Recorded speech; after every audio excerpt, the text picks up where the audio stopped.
everybody, and welcome to my free drawing workshop. Now, what I wanted to do in this workshop is to introduce you to a really lovely drawing technique that I have used a lot over the years. Now, it's called contour drawing, and it's a really great way to get into drawing and to spend 5-10 minutes of drawing and then take it further into pattern and colour. Now, I'm going to go over all those things with you in this workshop.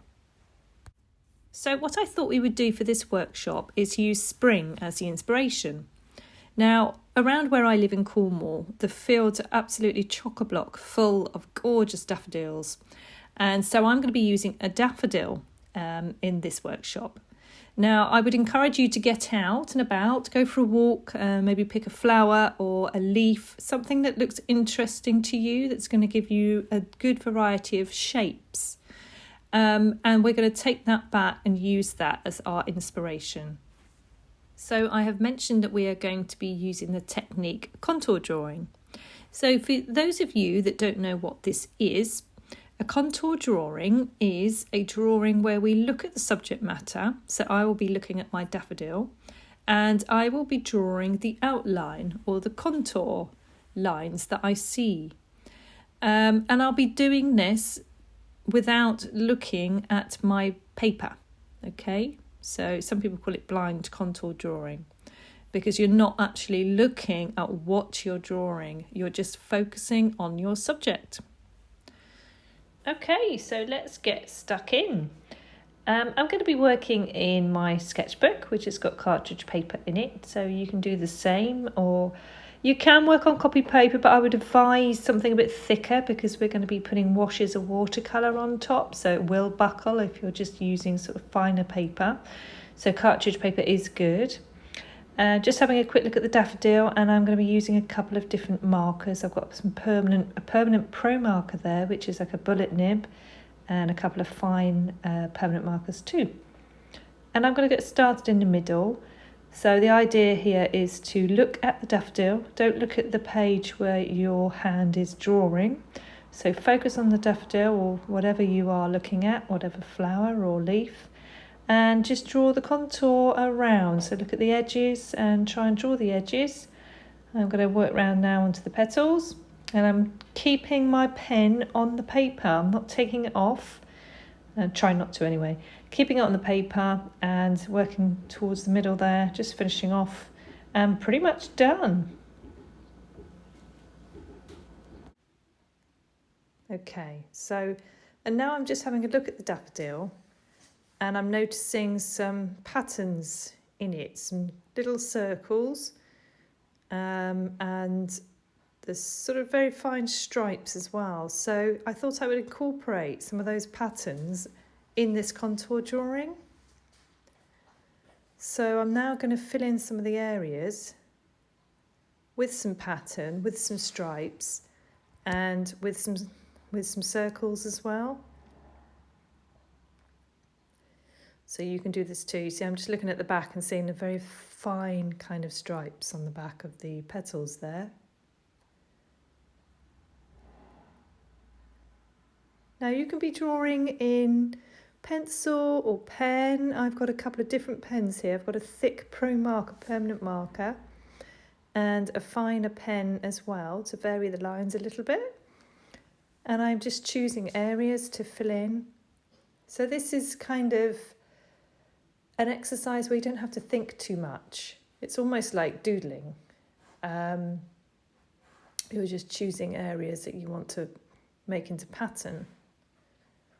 So I'm just sort of having a look around the page and seeing which bits I want to fill in. I've swapped my pen there, so I'm using a very fine liner there.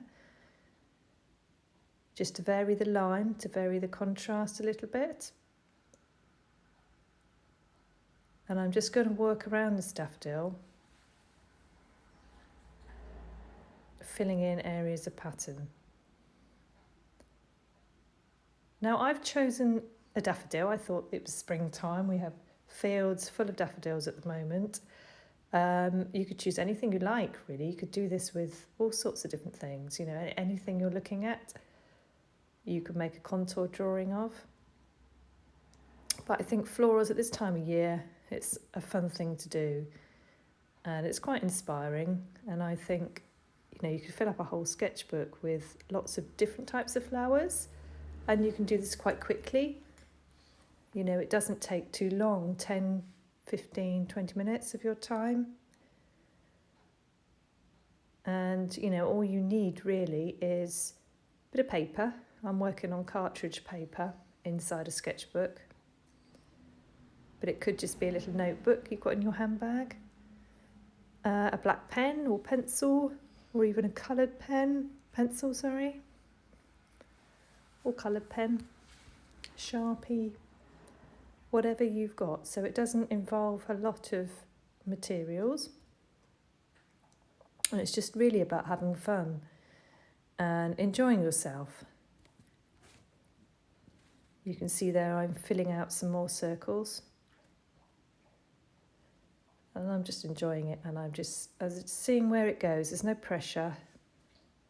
I'm just letting the mood take me. So you can go in whatever direction you fancy with this.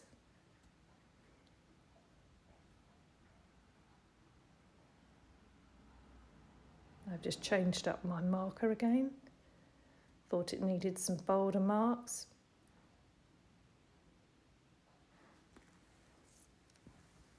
And I'm carrying on, filling up that centre area with circles. You can see how the thicker marks, it draws your eye into the picture. Gives it a bit of contrast. And then your eye works round the flower to the stripes and the thinner circles. So there's no rhyme or reason, for what I'm doing here. I'm just going with what my gut says. I'm just having fun, doodling, and enjoying filling out some of those areas.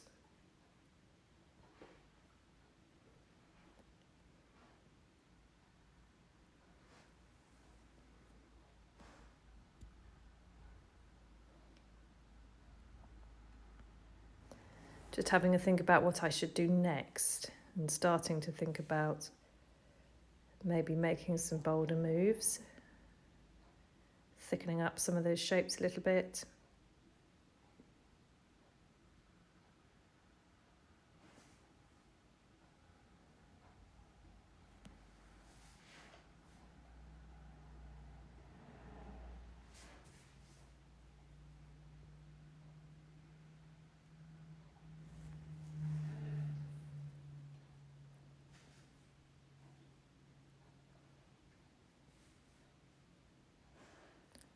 So I'm now taking a decision to colour in some of the areas. There's a lot of white areas there. So to give it definition and contrast, I'm going to fill some of those areas in with my black thick marker. So it really stands out. So I'm just going to go around and fill in some of those areas with the black.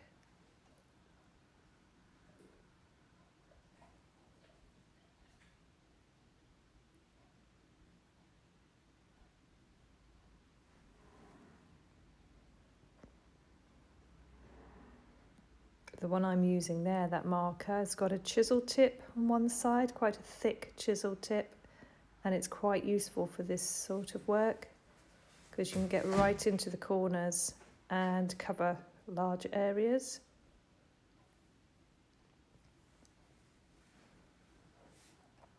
And then it's got a finer tip on the other end there.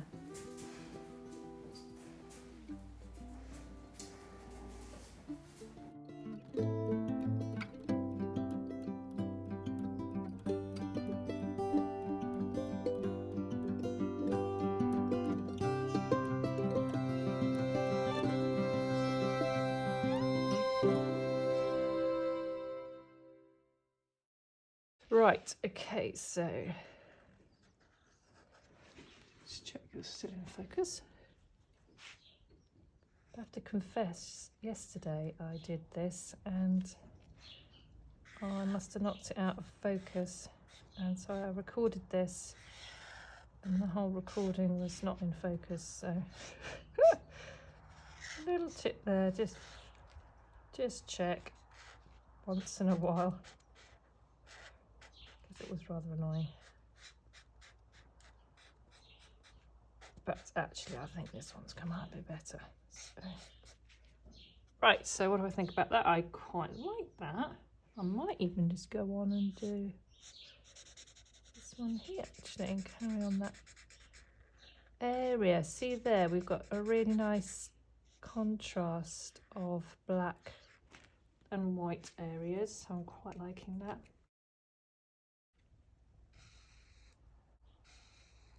Come on here with some thicker stripes down there. And you know, I might I'm feeling the urge to add a few of these kind of barbly circles just down here, maybe not that many, but just a couple. Oops, put that. Let's put these lids on as we go. So I think I might go for the really, really fine one and just add just a few, not too many, even weeny tiny ones here.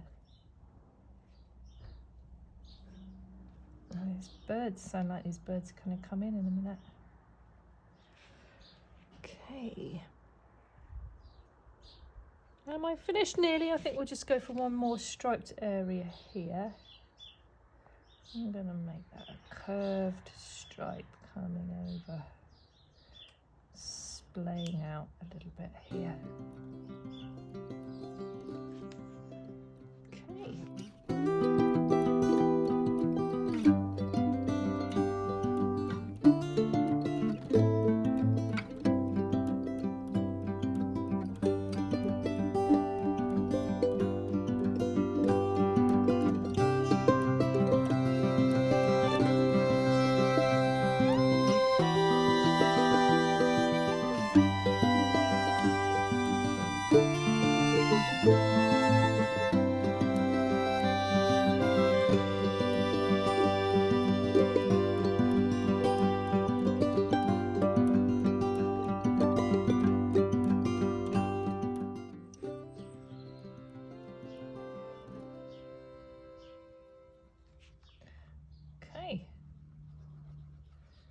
So, what have we done? I think one more area of dark here.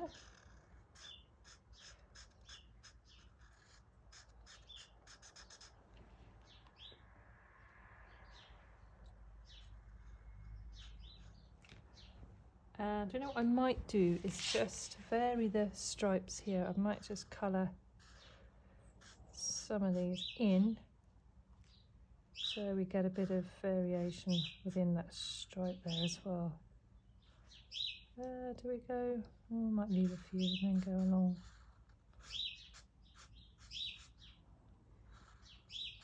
And not make it too uniformed.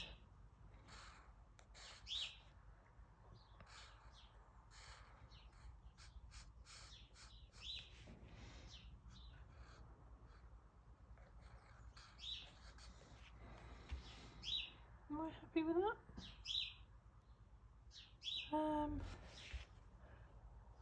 God, you could just keep going on and on, couldn't you really? I think I'm going to stop there actually before I go too mad with it. Okay, so that's the first drawing done. I hope you all enjoyed it. You know, you can get very carried away with these drawings and just sort of let your mind wander and doodle and doodle. And I thought I'd just show you a couple of other examples of the same technique but using different flowers, just to give you an idea of what else is, you know, possible and how this can go. There's one I've done on a painted surface, just to sort of test a pot I laid down first, and then I did another flower and used primarily stripes in this one, just filling up some of the spaces with different spaced stripes and the darker blackened areas as well. It's got a nice texture to that one. There's another one. That one's similar to the one I've just done, using stripes and sort of bubbly circle motifs in that one. And just again varying the thicknesses of line and blocking out some of those areas with the black again. And then I just thought I'd show you one that's been done on a background that was put down, a coloured background first, and then I worked straight over the top. So that's something to think about as well. You could put some colour down first before you do this and then work over the top. So I hope that's given you a few other ideas as well. And we'll see you tomorrow, and we'll get working on the drawing tomorrow with some colour. Okay, see you tomorrow.